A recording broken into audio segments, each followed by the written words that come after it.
It's week 11. Welcome to the Up and Adam Show. We are wrapping it up strong. 3 different time zones. Lots of guests here. Chris Olave is joining the show. I cannot wait to talk to him. I haven't talked to him since I was in Orange County at a hotel in a fever dream of a training camp. What does he think? How does he feel about his quarterback, about the future of his franchise, about himself personally, his goals, and his division, and just the NFC at large? It was a big AFC battle last night. The Patriots look very good. They're playing more consistently than anyone, question mark. 8th straight win by them. Foxborough was alive in a way that I haven't felt since Tom Brady was slinging the ball there. That was spectacular. And yeah, we have Malik Jackson of the Broncos, Sacksonville fame, as well, is going to join me. We're going to take a look at the huge Denver-KC matchup. Huge. I don't even know that you guys understand how big of a game this is.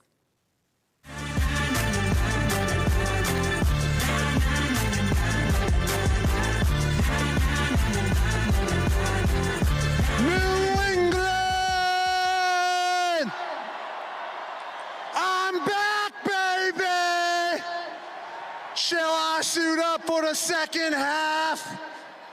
I love y'all. Patriot for life. What a time to be a Gronk. It's always a good day to be a Rob Gronkowski. I will say it was very cool to get to talk to him Wednesday morning. He's like putting on his cufflinks, ready to go to this like insane couple of days. And I think he was sort of not understanding what was ahead of him emotionally. And I really feel like we helped him, Hamilton, and I know you weren't here, but like set the tone kind of for like, no, this is a big deal. You might feel some feelings. You might be asked to get, I literally gave him a media prep for what was to come at this press conference. Everyone, are you going to suit up for the Jets? Are you this? Are you that? What do you feel? Like they asked him about Tom, all the things that we asked. The statue came up. I asked him about that. Like it was as if they gave me the script for what was going to happen that day. And it was so nice to see him. And I will say before we get into this game, and I brought this up on the call, I was very quiet on the call because I'm really struggling today, but I'm excited. This game was pretty, there's a lot of takeaways. And we of course have to look forward to week 11 and our last BUSSIN around the world, which we'll talk about. Yeah. But Foxborough was alive in a way that I was like, gosh, I forget like the lore of, I lived there. I saw, the great tailgating scene and the chowder and the lobster bisque and the this and the that through the parking lot, through Patriot Place, through what RKK built out there. But it came and it feels like, and Patriot fans aren't going to like this, it feels like it came and went with Brady until now. It does. It feels like, the other sport, big, great sports town, other sports, maybe a little bit more popular. Brady comes in, swoops in, 6 rings, all of that. And when you were like the Colts or maybe those games, those crazy games, like with Julian tossing a touchdown to Danny in the end zone. I remember like hot cocoa being all over my face because we were all like screaming. Like those were incredible energy games. Gronk would bring that and incite that as he did last night with this crowd. And I don't know, in the post-Brady Patriots world, there has, they're building, they're figuring it out. Now, I think it was a more hostile place to play, not just because you knew you were facing the boogeyman and the GOAT, but just fans were revved up. And those fans can be mean and crazy, and they can give you a little East Coast Philly. They can give you a little Jets, like, trash talk and all that. It's been missing, and it was so nice to see it on full display tonight, and it probably has a lot to do with our FanDuel family member, Gronk, who didn't miss you, by the way, didn't say hi to you, and, by the way, was so lovely during Papa Shot that I can't even talk about it. Well, that's going to change next week when I'm back in the mix there. But yeah, it was great seeing him out there getting everybody fired up. And you're right, that was a place where nobody wanted to play. It did have that mystique. His Gronk spiking guitars. But yeah, it had that mystique over that entire Brady era. And I think it did feel last night, just the atmosphere there, like the mystique is back in Gillette Stadium. And that is a place that you don't want to go into in a big game anymore. There's something about, and it's clearly Drake May, it's clearly the Vrabel tone setting, but I'd like them to have, you look at these other teams in the AFC that they're going to be going up against. Some of them are daunting when it comes to home field advantage. They just are. Yeah. Whether it be, I don't know what happens in this next regular season game against Buffalo, but if they meet in the play, it just feels a little different. KC, Arrowhead, these places, when those really little minuscule things, that matters, that swings big. So for even just the future lore and what this career will be like, and this ride that, the AFC rolling their eyes because these kids are rocking, these receivers crushing Henderson and all of that. It was just it was a very cool come alive moment for this fan base. Now, some fan bases like the Raiders and they'll say we're here all the time, even when our team sucks. We're here showing up and like giving help. But it was nice to see out of the Patriots last night, and what a night for him. Okay, let's go into some of these takeaways. We have Chris Olave on the show. We will do some K makers. We'll get you guys set for Week 11. I'd like you to submit a team in the AFC that has played as consistently well as the Patriots. Not the Colts, not the Ravens, not the Chiefs. I'm not saying that they're the most talented. I'm not saying they're going to be there at the end. I'm not even saying they're like the most complete necessarily. Who else has strung together 8 straight performances decisively like this? Mistakes and all, some dirty wins, some great wins, some like incredibly powerful rivalry raising wins. Like, this is real. This Patriots thing is real, and it's very fun. And all of these things were these alleged weaknesses. These things that, like, when I'm listening to the really savvy people locally there, when I'm seeing the national audiences talking about like these areas of concern, they're strengths now. I don't know how they did this. Vrabel, Coach of the Year. What about the receiving core? Diggs, every bit the dominant number one he was before the injury. Another 100-yarder from him. Everyone in the group's making plays. This is a strength for them somehow. There were questions about the running back room. I had them. I'm plugged into this fan base. They're like, give me Henderson or give me death. That's what it felt like. And here he was again, 3 touchdowns. And it's the way he's scoring them, what he looks like. This, like the hitting the hole, the in between running stuff. Like, it's unbelievable. He's really I think he turned into an absolute superstar, which I think the fan base, a lot of people who track him know. But given the opportunity, Drake May, I don't know. Just unbelievable. There was not one inaccurate ball last night, and he was freestyling like Mahomes and Allen, which he's there right now in this year, in this vacuum, in this fight to make it out of the AFC. And they're getting better every week, which is scary. It's not just consistent. I don't know what the ceiling is for this team, because they've outscored opponents by an average of 8 points per game over this 8-game win streak. With those wins over the Bucks and Bills in there, of course, they outgained the opposition by over 500 yards over that span. And yeah, you can point to the overall schedule not being like the toughest walk in the park. Okay, it's a nice, beautiful fall day. They're crunching leaves under their feet. I get that, but it's one thing if they were just making it through, right? Like, they were just like, okay, they're dominating their schedule. They're dominating these teams. They're not just getting these wins. They're convincing. And in the NFL, that's hard to do no matter who you play. And that's why I don't fully get it. And I love FanDuel. FanDuel, I love you. What's going on here? Okay, the MVP frontrunner is Drake May. We know that. They're in the 1 seed. How are they 11th in Super Bowl odds? Tell me more. What do you think, FanDuel? What do you think, fans? I'm not saying they should be favored. Is this not like a little disrespectful given the body of work and everything that I just said? What's not working? What hole can you poke? Number of teams ahead of them who have not really built up that sort of consistent trust, that aren't getting better and better every week. And I would say, like, I'm looking at, like, I would say like the Colts, right? The Ravens, I think, are going to go. The Bills, I got questions. Yeah. I like a receiver, all that, everything that's going on there. I have a couple, and I think that that's fair. If you look at just the 2 weeks left, the Colts need to figure something out. They have a bye week. I think they'll be okay. Colts Pats is really like where if we're talking like AFC rather, right? And then we're looking, but them sitting here 11th is really, I imagine, predicated on the fact that he is young, and that he in the road to these other cats at the top have been there before, but then, or have gotten close. Like, you look at those the top 3 you can't argue with. Bills have been further. We'll see how these odds change if they take down the Bills. But I don't know, like Broncos defense and like what their offense could be. Are we more convinced with them than the Patriots? It's a good question.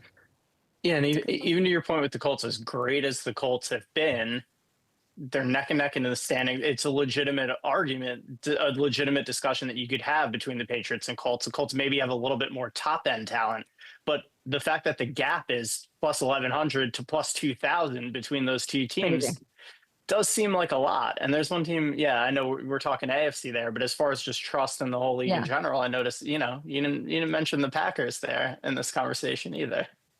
What's going on with the Packers? Where are they? They're plus 1,600. They're ahead of the Patriots as well. I've been quiet. I've not been quiet on the Packers. I was a raging. I'm wearing a blue. I mean, just right here. Yeah. I got my. They got to show me something. When you're really good, you gotta. You weren't here yesterday. BA said he's coaching for his job. I thought he was going to say, no, that's crazy. I literally asked him, like, how insane is that? How enraged do you get when you see that?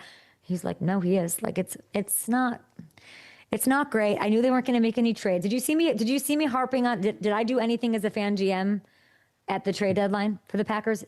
You heard nothing out of here. I knew they weren't going to do squat. I don't know. We'll see. Their defense will keep them in it. But you have to be consistent. You have to be consistent. My days of chaotic relationships are over. I mark my trust in teams in what I call piece per minute. Beats per minute, piece per minute. The Patriots are giving me a lot of piece per minute. Okay? That's the measure of my love and affection. The Packers not giving me that. The Bears not giving me that in the best way. But that's because my expectations for the Bears are low. And everyone's expectations for the Patriots should be low. Just so understand that this squad is rebuilding and they're just whooping on everybody right now. It doesn't make any sense. It's insane. Let's take a look at the Week 11 slate. Chris Olave on the show. We've got the boosting around the world. The Chiefs, 3.5-point faves on the road at Denver. Broncos, that's such a big game. They can take a 4-game lead on KC. KC, the sole favorite to win the Super Bowl. They're going to crush the Chiefs. I just have this feeling like that's like the craziest fodder of all time. They can keep pace with the Patriots in the race for the one seed. So interesting. Vikings in the NFC, 2.5-point faves over the 6-3 Bears. 6-3 Bears. And Minnesota's trying to claw back into the wild card race. Rams 3-point faves at home over the Seahawks. Winner of that one moves into first place. Do not forget that this is the last international game of the season, okay? Yeah, we are boosting around the world once again. The game's in Madrid. It's Commanders and Dolphins. We have a profit boost token. Thankful to FanDuel for this. It's live right now. You got to go claim it. Do not forget it. I know you're a procrastinator. I know you're going to go out and have a good time Saturday night. You're going to forget. Do it now. Get your stuff in now. It's anytime touchdown score, 30% PBT. By the way, Jalen Waddle at plus 100. I like that. Commander secondary, not convinced. Who are you guys rolling with? Let me know in the comments. Okay, let's hit some odds. Should we do the odd cities in the break or on? What should we do? Okay, let's go. We're going to go to break. We've got odd cities on the show. These crushed last week. We've got Chris Olave on the program. Yeah, but first, we've got amazing stuff going on. We will be right back. Malik Jackson is on the show, as you can see, right after this. Right here? Yeah, let's do that. Is Malik good? Give me 1 second. Hold on. I'm not ready for this. Hold on. Where was I? Do you think we can do this in 3 minutes? Can we do this in this amount of time? Okay, next one. And I'll be ready to rip. Perfect. Can we move it down to after? We're coming after K-Makers still, right? Can we do K-Makers here? Okay. We can do that. Okay, got it. Now we're going to do it on TV. Okay. Are you just like openly rooting for the Seahawks or? the shirt colors. It's not thinking about that, but yeah, definitely. I thought you were going to love this Pats jersey. Not your fave? The overall uniform, not bad. Didn't love the jersey. A lot of stars around the collar. I don't know. I don't get it at all. I see it and just, I don't get it at all. But at least this one, I could tell there was something different. That's progress. I'm growing. What a loaded show. Yeah, it's going to be fun. Love Malik Jackson. I still remember. Why are you trying to start shit with me and the Packers? I'm not. I was just asking a question. I just remember the first Who do they time have? we had when we had Malik Jackson on Good Morning Football, and he was just in that Sacksonville tank top Yep. I will never before forget like it. Sacksonville was That a was huge like thing too. early, that was early Good Morning Football lore Yeah. because I feel like, isn't it so crazy to think? And that was like literally 10 years ago. That's actually insane. But it was like weird that he was wearing it, and it was, or like not weird. It was like it stood out. It was Yeah. exceptional that he was wearing it, and that we talked about it, and like that's like not what you used to see on TV, and that was it feels like it was 1920 in my head that like of course we're gonna ask about the tank top, but when we did it was like we're so cool because we're asking about a tank top. I I think that got was into like I was up week. on that on Bussin on Monday. They were Yeah. showing me like I have too much ADD for undiagnosed ADD for to be able to like talk to them while they are literally like subconsciously flashing. There's a guy just on Google pulling things up, like picture, like things I haven't thought about in 5 years, and your just eyes go there, and you're like, oh my gosh, I forgot about ask about the hat, like like it was insane. But more on that later. That's awesome.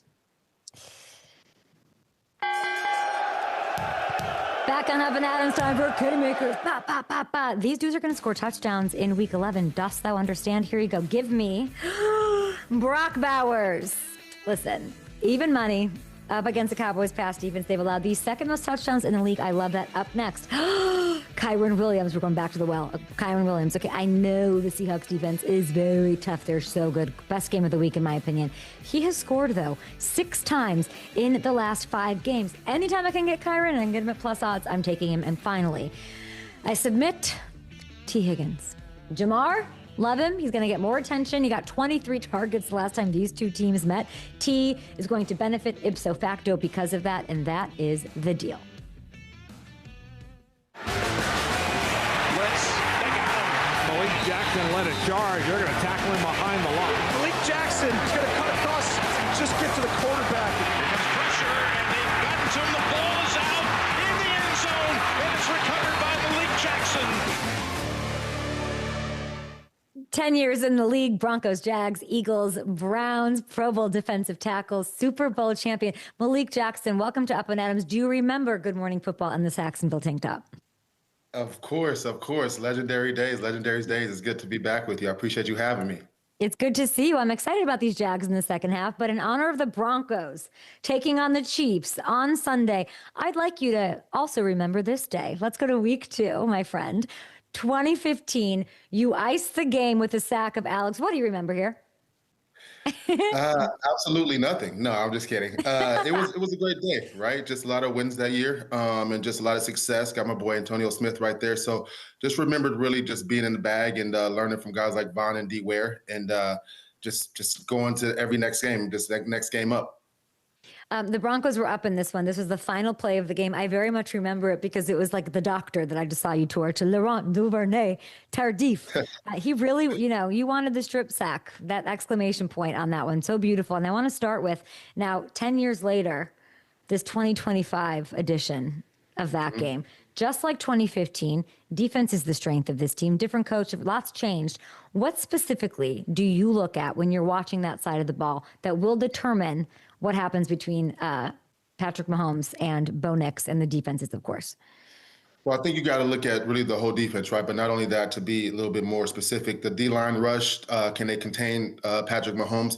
And then the coverage, right? Can they make sure that they keep those guys and take those short throws away so that the rush can get there, right? I mean, it takes, 2 to 3 seconds to get to the quarterback. So if the back end and the front end can work together, then I think they're going to be successful. Super Bowl winning Broncos team, remembered for their defense, of course. How far into the playoffs can this Broncos defense carry this team?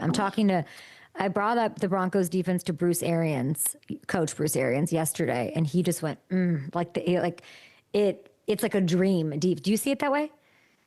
Oh, yeah. I think, defense wins championships, right? So they have to carry them. Offense has to put up the points, of course, but defense needs to keep the points off the board.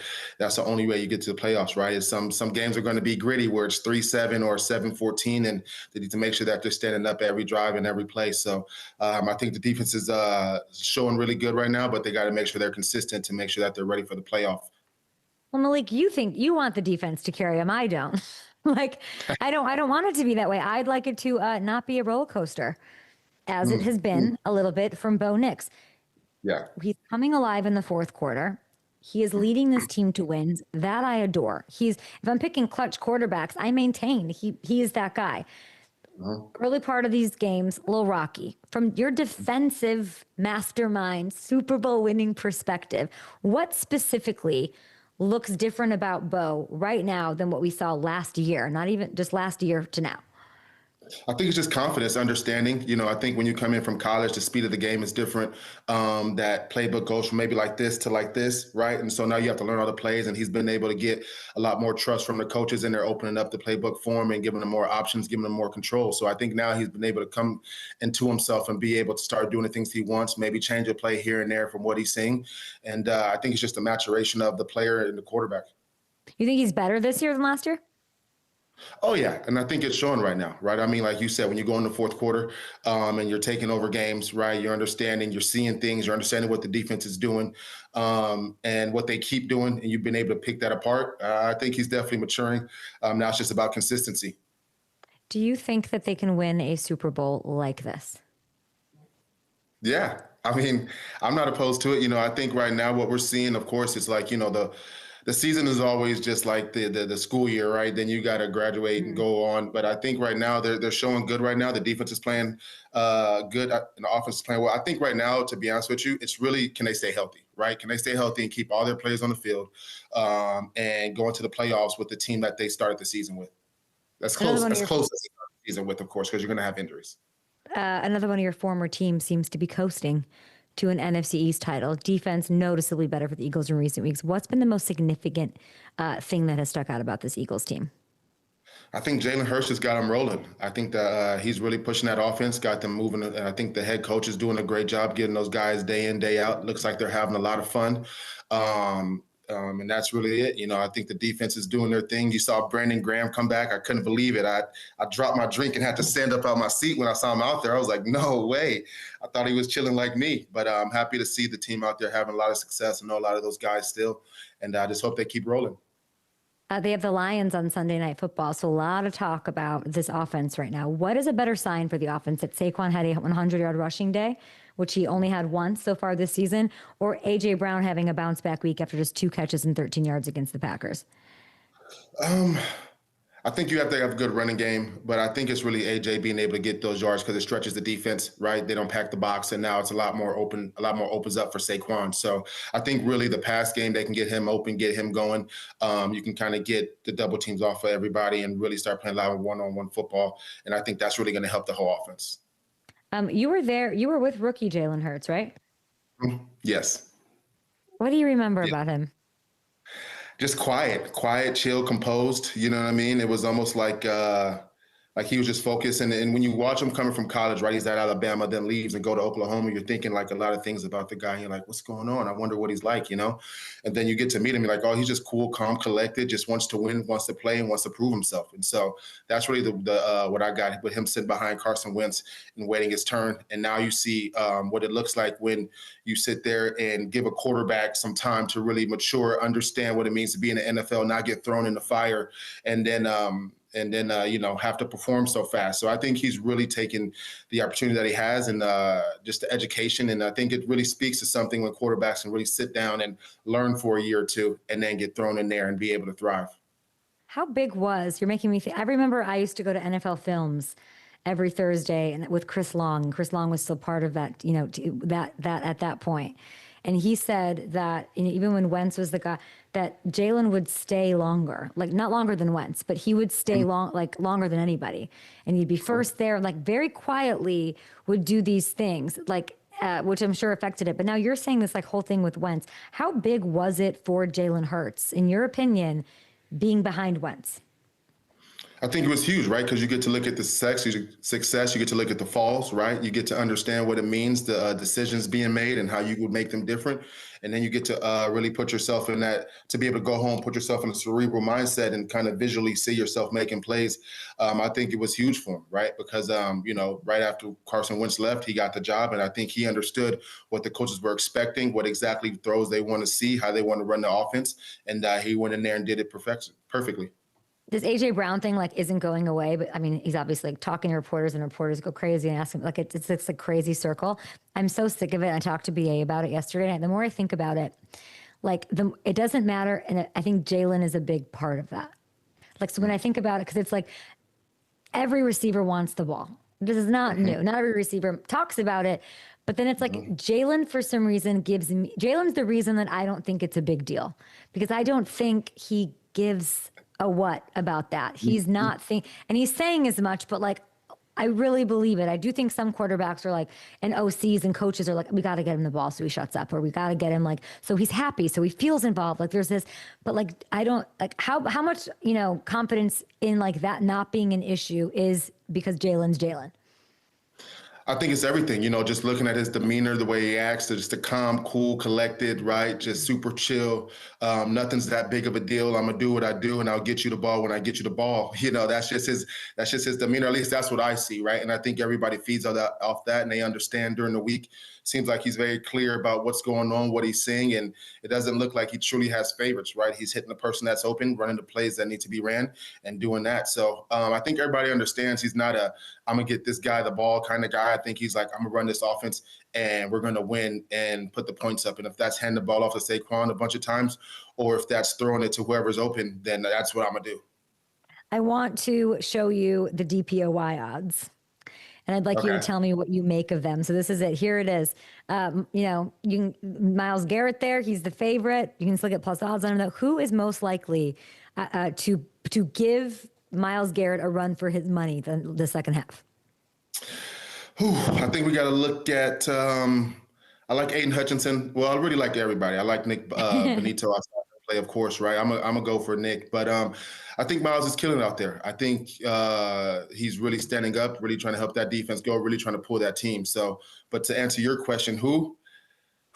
That's tough. I think Verse had a great year last year, and I think he's really performing this year. So, but for me to answer your question, I don't know. I think Myles runs away with it, to be honest with you, unless Nick Benito can really step it up and start really packing on a lot more sacks. But and it's interesting, right? Because you got a guy that's on a good team and you got a guy that's not so good team that can win the Defensive Player of the Year. It's kind of interesting because, but yeah, I think Myles will run away with it unless Nick can kind of start pushing it more. You were with Myles in Cleveland your last year, right? Yep, I was with Myles. Great guy, great leader. Yeah, nothing bad to say about Myles, man. Just you just really see his work ethic, and it's funny. It's funny enough when I was with.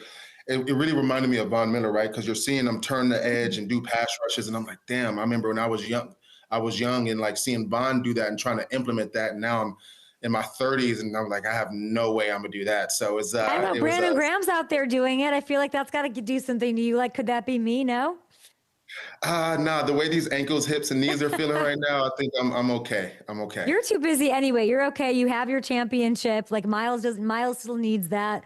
I don't think he'll ever get it unless he gets traded, but that's okay. And you're also busy with the Care League, your concierge service that you founded. So congrats on that. Everybody go check that out on Instagram. And thank you so much for hanging out on the show today. Yeah, I appreciate you guys for having me. It's always a pleasure.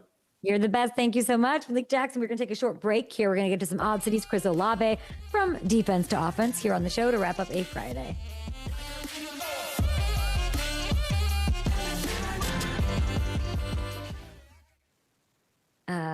I think Chris is on his phone. I'll take Chris Olave however I can get him. Yeah.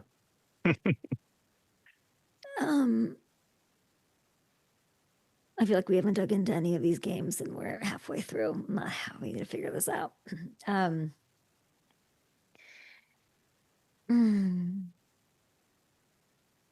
saw the Brock Purdy news yesterday, right? Mm-hmm. No, we'll get into that in a little bit with oddities, but yes. What else can I tell you? I went to a Knicks game. That's fun. Did you sit That next was- to any I did not. No Sopranos people. I couldn't remember Sopranos? who No. that. What's the guy's name? Bobby Bacala, Yeah. Steve Baklava. Sherpa. Yeah. What else did I do? I did a lot. I did a lot of things. I'm glad to be home for a day. For a day. It's like rain. It's like, yeah, I'm here for one day. And it's like a very rainy day. And I have a couple of I have a list this long of things to do. And I just don't think it's going to happen. I think I'm going to turn that fireplace on. I'm going to order some soup. And that is the end. Put in some Gotta get the laundry, soup. order some soup. No, I literally cannot wait. That's like my dream. And then sleep till tomorrow. I've not slept even a little. Sounds like a good plan. We might be on the road, you and I, soon, I'm hearing. Yeah. Exciting things in the works. Meet in the middle of the country? Hang? Sounds like a good plan. Yes, and I think I'm going to Lions. Who are the Lions playing next week? Giants.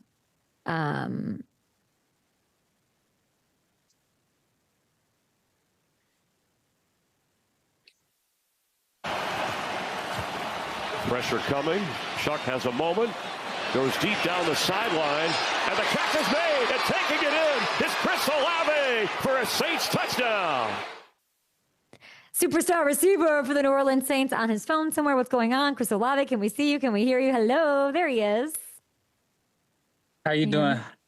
I'm so good. Where are you? What's going on? Where are you?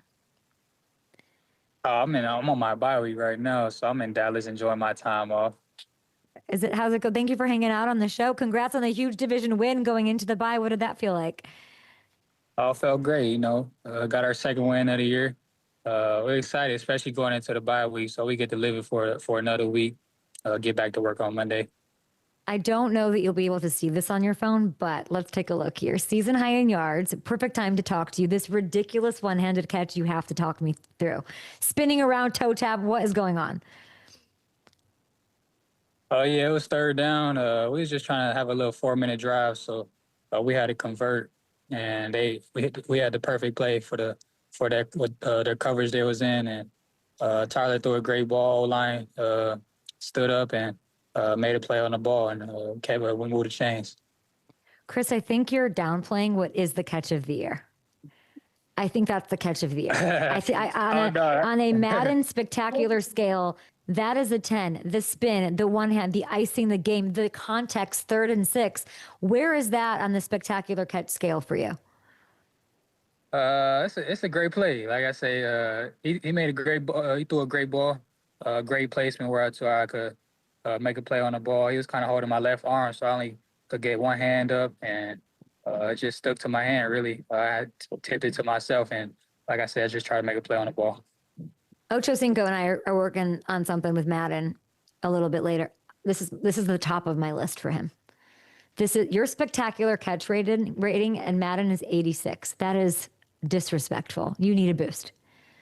Oh yeah, you gotta tell him to boost me up right there. I ain't gonna lie. Now I got you. Now, yeah, I'm glad. That's one of the first things that I need to say. You were coming off a season high in yards, okay? The 62-yard touchdown, beating J.C. Horn, by the way, to cap it off. You pop into the first row in Carolina. Is there more to the celebration than we're seeing? This is insane. Oh no, I seen the pregame. I was looking over there to that side of the end zone. I'm like, I could really jump over the stands and hop up in there if I score. So once I did that, I already knew what my celebration was, and I only had one person come over there and celebrate with me, though, so we're going to have to fix that. Yeah, what happened there? Man, they traded my boy. She is usually my boy. Me and she having a little touchdown dance in the end zone, but they had traded him, so it's only Jawan left, and I got to get my teammates. Jawan's the only real one. That's what I think. That's it. I love that you pointed that out. Oh, no, I know, I'm kidding. It was just a long touchdown, so I'm gonna talk to him on Monday, and we gonna get it right. 62 yards. That's the longest one of your career. Longest catch.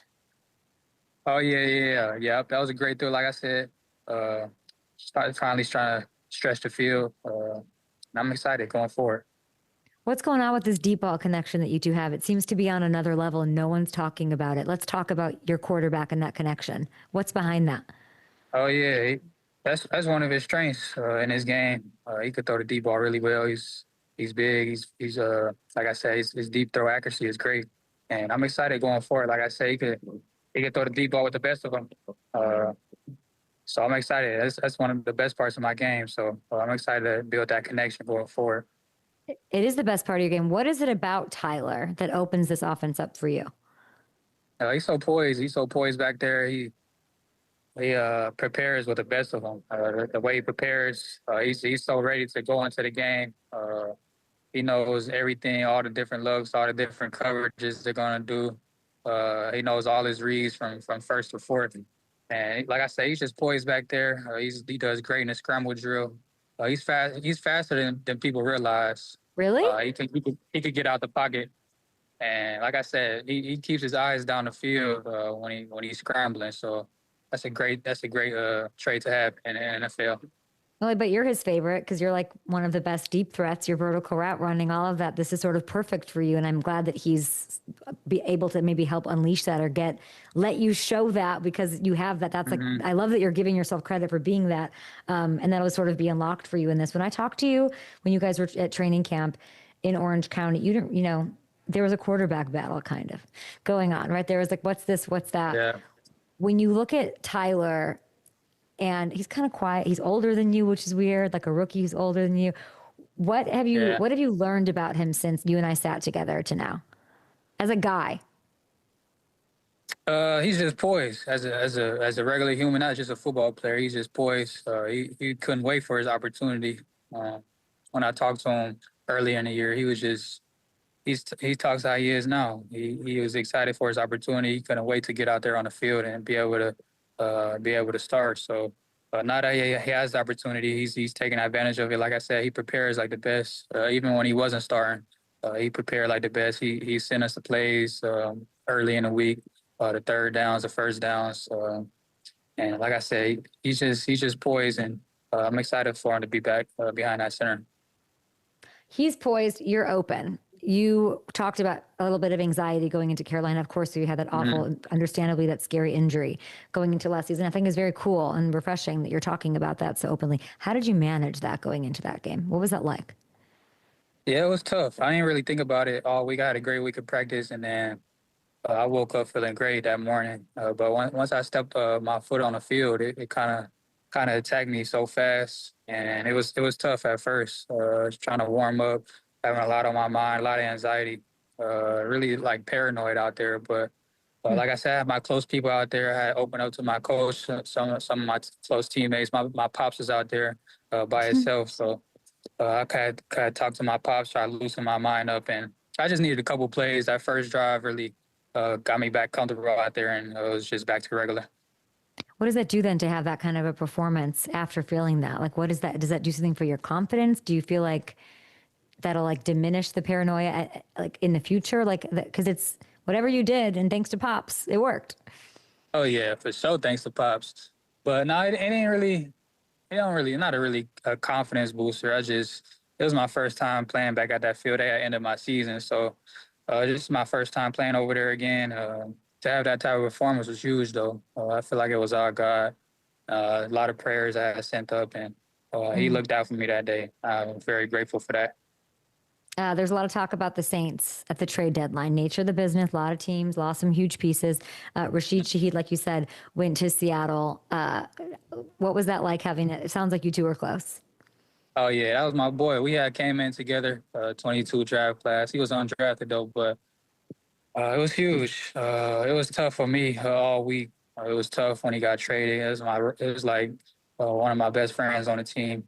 We had been through the fire together. Not an ideal situation, but we had leaned on each other every day, especially this year, being 1-8 before he got traded. It was tough, going into the building. But we're professionals. We still gotta perform at our best. But we lean on each other. We push each other. He's like a brother to me, and I'm excited for his new opportunity. Though I know he's gonna shine out there. I know you try to tune out trade rumors. Everybody does. When the deadline got closer, I started to hear some things about you being extended rather than traded. How close are you to getting a deal done? Oh, it's in the works. It's in the works. Yay. I want to be in New Orleans forever. I know it's a tough time right now, but I love it out here. I love the people. I love the culture. I love the fans. And I love the new coaching staff and the front office. So we're in the works right now, and hope it gets done soon. But like I said, I want to be here for my whole career. I don't know that I hear this about any other team from any other players. Cam Jordan, longtime friend of mine, and I'm like, maybe go get a ring. Like it's just not the right time. Like you're saying, we're not in the best time. He will not leave. Alvin Kamara will get mad if I talk about him leave. Like he will not leave. I'm here for life. Can you explain? You're saying you want to be there. Can you explain why? Why there? Why this? I know you're saying I love the people. I love that. That's fine. You can, but you can like. Why do you love being there? It's just the city, you know, the culture, just the background it brings, the food, the people. I just feel like it's home. It feels like home to me. I don't really want to chase nothing like a ring or go into a good team. I feel like we could build that here, especially with the new coaching staff, Kellen Moore, everything he brings. I feel like a shift of energy in the locker room and around the players. I feel like we're a lot closer. And it's only the first year, so I know it's going to take some time, but I can feel it happening soon, and that's why I want to be here forever. You said, I saw the quote, you just said it again, great energy in the building. You're so positive. You're like, we're going to flip it around. Just stay with us. You're talking to the fans. What does Kellen Moore specifically have to do with that buy-in to that? Like, what have you seen out of him in these few months that he's been there that you know that this will turn around? He's just a great leader. You know, he does everything right. I feel like he's so detailed in his work. He knows how to win football games. I mean, not this year. Not this year, but he came from a Super Bowl to a tough situation. Just a year, but just the way he carries himself, even being 2-8.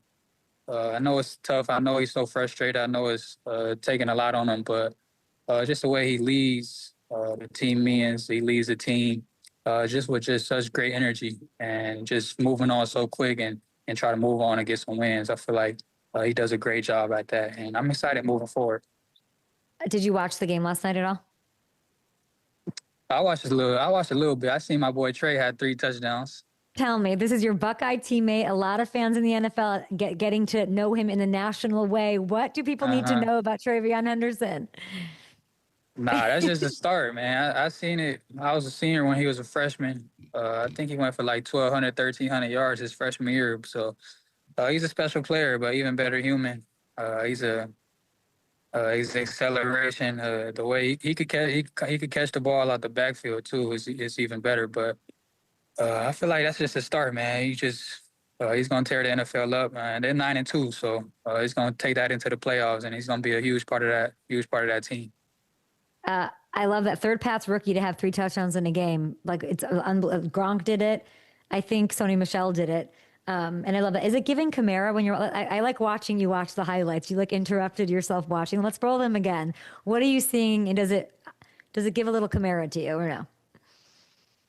I mean, they both great. They both great running backs, but I feel like he's a different type of running back than Kamara. He's explosive. Whenever he gets the ball, it's kind of, he can score at any time. He's a home run hitter, but he could run in between the tackles too. Receiving. He's a complete running back. I feel like it's just, like I said, it's just a start. I feel like he got the job last week, or he just got the starting job last week. So he's just opening up, and I'm excited for him to hit his stride, especially late in the year. How much do you talk to the 2021 Ohio State receiving room? Like you, Marvin Harrison Jr., Garrett Wilson, Jackson Smith and Jigba, who's crushing it, Emeka Egbuka, Jameson Williams. What is it like when one of y'all score a touchdown? Like, are we still talking? Are you on a text chain? What does this look like?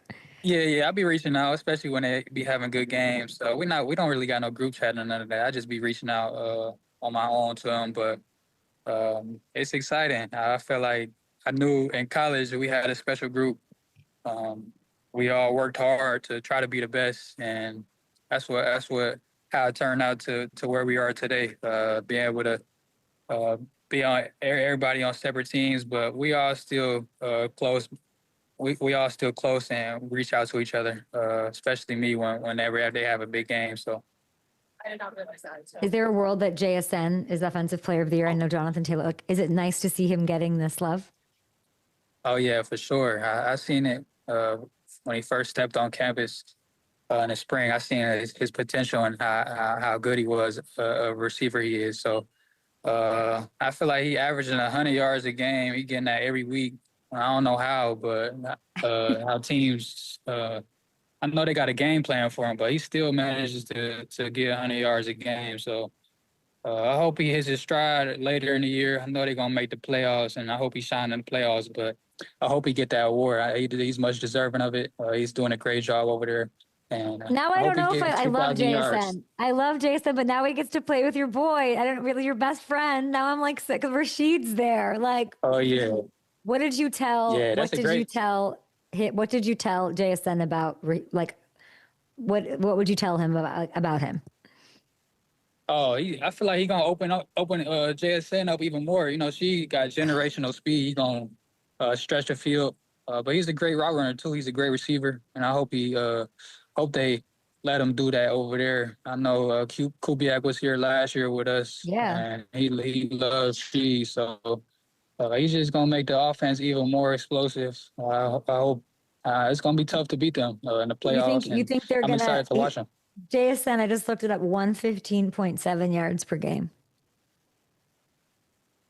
You think that's gonna go that's up? Crazy. That's crazy. And they had a couple blowouts too, so I don't think he played like some of the games, some full games. But I love how much love you have for them. Yeah, it's just so consistent from his targets to his yards. It's just so consistent, and it's great to watch. I heard Jeremiah Smith said that LSU is the real wide receiver. What would you like to say? Who said that? Jeremiah Smith. I don't know.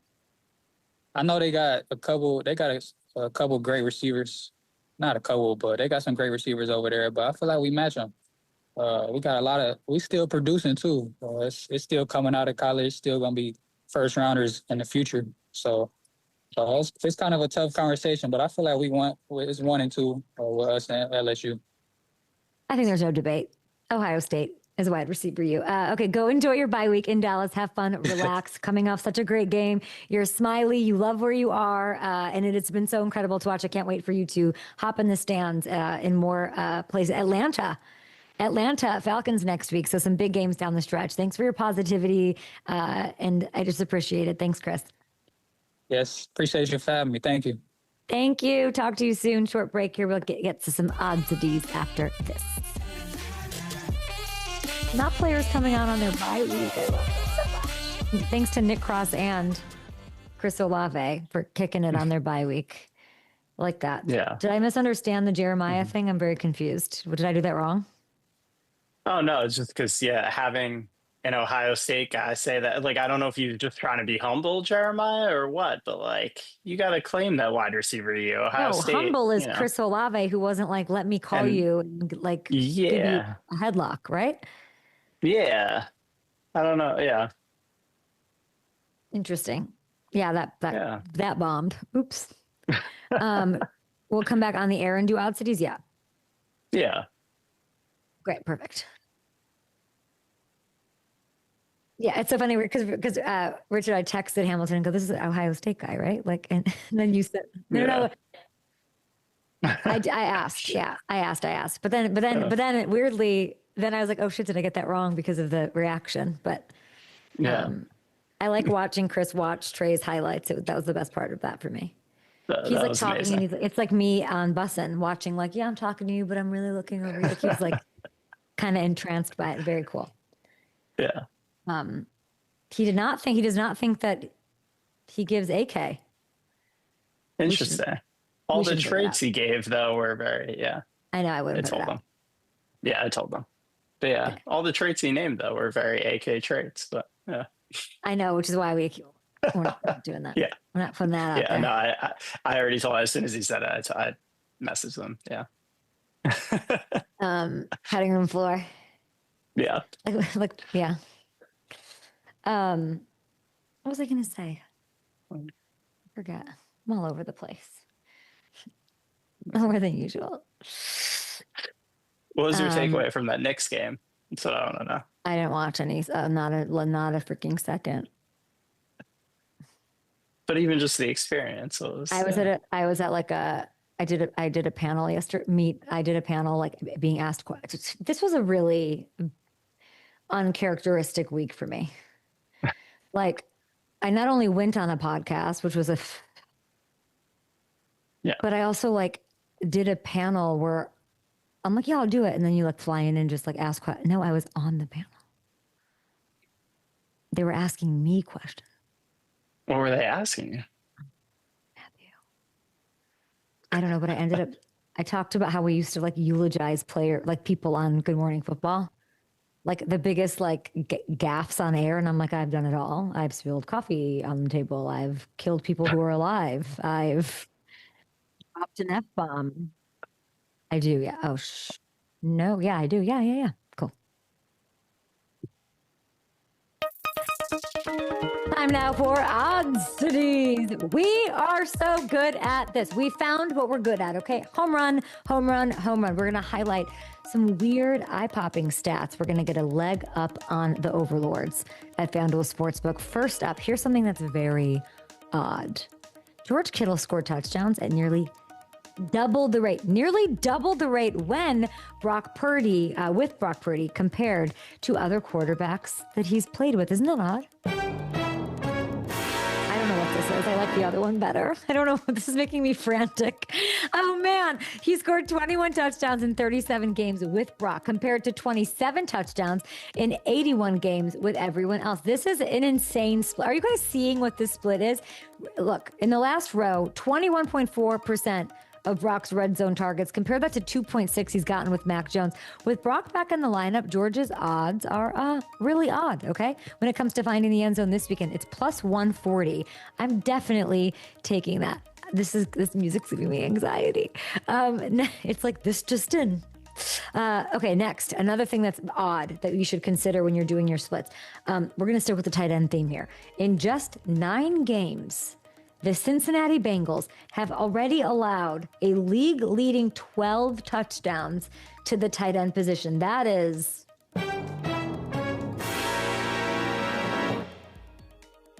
That's odd. That's a little, I mean, it's sad, disappointing, discouraging, disheartening, disparaging even, insulting, but it's odd, okay? It's something that you can use to your advantage. That is the most in an entire season. In the last 4 years. That is 4 away from the most touchdowns any team's allowed to the tight end spot since they started tracking this BS like 20 years ago. Of course, 4 of those came last time the Bengals faced who? Dun, dun, dun. The Steelers. That's why it's beyond odd to me that you can get Pat Freiermuth at plus 230.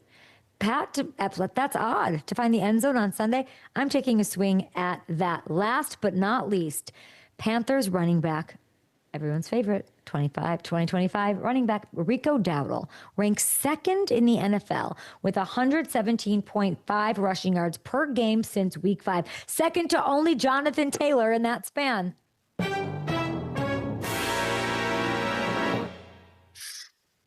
That sound has really withstood the test of time.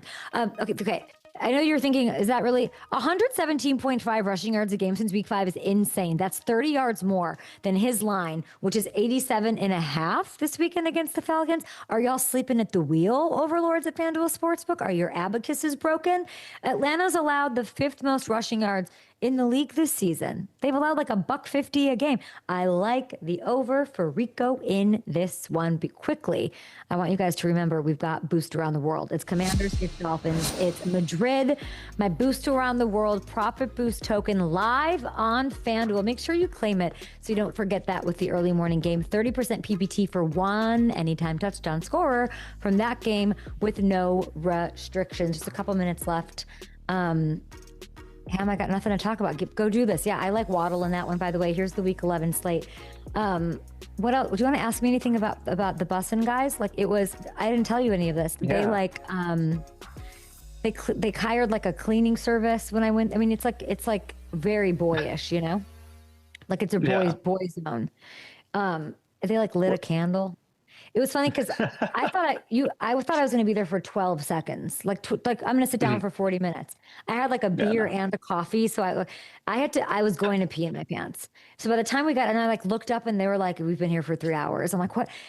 And all the bathroom was like squeaky clean. And like all the boys that like the wonderful gentlemen that worked there were like standing outside the bathroom, like, I don't know, it felt so funny. And I was like, great job, guys. Your moms will be proud of you. Like, way to use the squeegee. Like, great. Like, it was just very cute. They brought me swag. They brought me, like, they had it was just very, like, the stuff that I care about, you know, and I'm like, oh, get them, like, they had treats. Yeah. It was very welcoming. It was very cool. Of course, like, the takeaway is like, by the way, like, imagine being someone who I'm dating, waking up to, here's what you're looking for, or somebody I'm even interested in, you know? It was National Breakup Day all week with all, like it was shitty. That part, sorry. New York Post headlines, yeah. Okay. Well, speaking of gaffes on the air. But that was, I guess, the takeaway. You know, as long as Boomer has something to talk about on the radio on the East Coast, I guess I should be happy. Yeah. But we did, I don't know what we did. I picked the Ravens as like my sleeper team. Not sleeper team, but like they could go all the way. And I love that. Broncos, Chiefs, who you got? I'm going Chiefs. I'm going Broncos. I think coming off the bye week, Andy coming off that bye week, and this is, must-win territory for them. I think they're going to be sharp. I think they get it done. Not happening. Broncos win this one. Broncos in 4-game lead. Seeing they're the Super Bowl favorite. You think that's sitting well with Sean Payton over there in Denver? Absolutely not. He's going to throw the book at them. And he has his number. Bye. Sorry about that, Shibby.